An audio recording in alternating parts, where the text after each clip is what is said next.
Hello, എല്ലാവർക്കും എൻ്റെ YouTube ചാനലിലേക്ക് സ്വാഗതം. ഇന്ന് നമുക്കൊരു അടിപൊളി ബ്രേസ്ലെറ്റ് ഉണ്ടാക്കിയാലോ.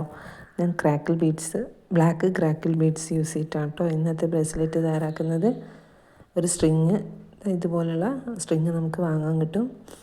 അതോടൊപ്പം തന്നെ കുറച്ച് ടൂൾസ്, ഇത് കട്ട് ചെയ്യാനും ജംറിങ്ങൊക്കെ പ്രസ് ചെയ്യാനൊക്കെ വേണ്ടിയിട്ടുള്ളതാണ്. അതും കൂടെ യൂസ് ചെയ്യുന്നുണ്ട്. പിന്നെ കട്ട് ചെയ്യാനും എലാസ്റ്റിക്കൊക്കെ കട്ട് ചെയ്യാനും പിന്നെ ഹെഡ് പിന്ന് കട്ട് ചെയ്യാനൊക്കെ വേണ്ടിയിട്ട് യൂസ് ചെയ്യുന്നു. അതോടൊപ്പം തന്നെ ക്രിസ്റ്റൽ ടെക്ക് അഥവാ എലാസ്റ്റിക്, ചാംസ്, അതോടൊപ്പം തന്നെ ഹെഡ് പിന്ന്,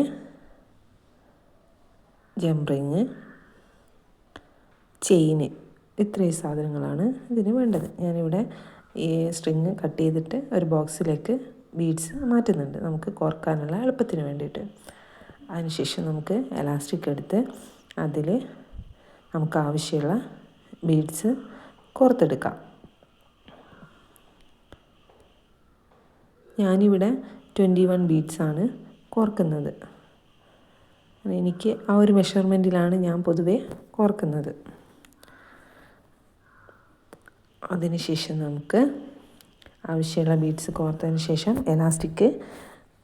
ബാക്കി വരുന്ന എലാസ്റ്റിക് കട്ട് ചെയ്തതിന് ശേഷം നമുക്ക് നന്നായിട്ട് എലാസ്റ്റിക് കെട്ടിക്കൊടുക്കാം.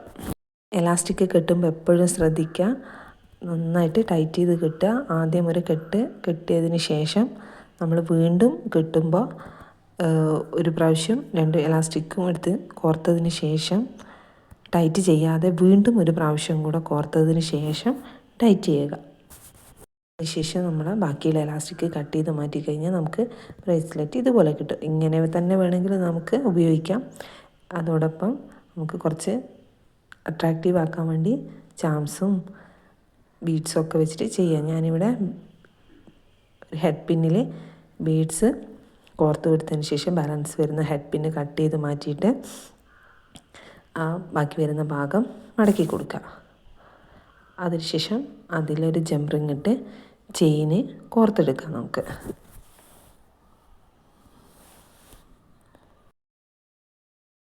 ചാംസ് നമുക്കൊരു ജംറിങ്ങിൽ കോർത്തിട്ട് അത് നമുക്ക് ഈ ബ്രേസ്ലെറ്റിൽ അറ്റാച്ച് ചെയ്ത് കൊടുക്കാം. നമുക്ക് ചാംസ് മാത്രമായിട്ടും യൂസ് ചെയ്താലും നല്ല ഭംഗിയാണ്. ഞാനിവിടെ ഒരു ബ്ലാക്ക് ഫ്ലവറിൻ്റെ ചാംസാണ് യൂസ് ചെയ്തത്.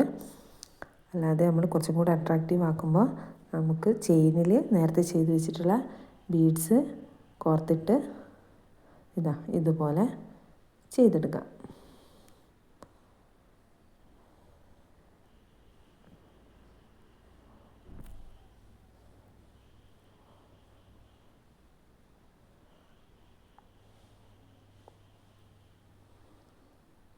അപ്പോൾ നമ്മൾ അടിപൊളിയായിട്ടുള്ള ബ്രേസ്ലെറ്റ് ഇവിടെ റെഡി ആയിട്ടുണ്ട്.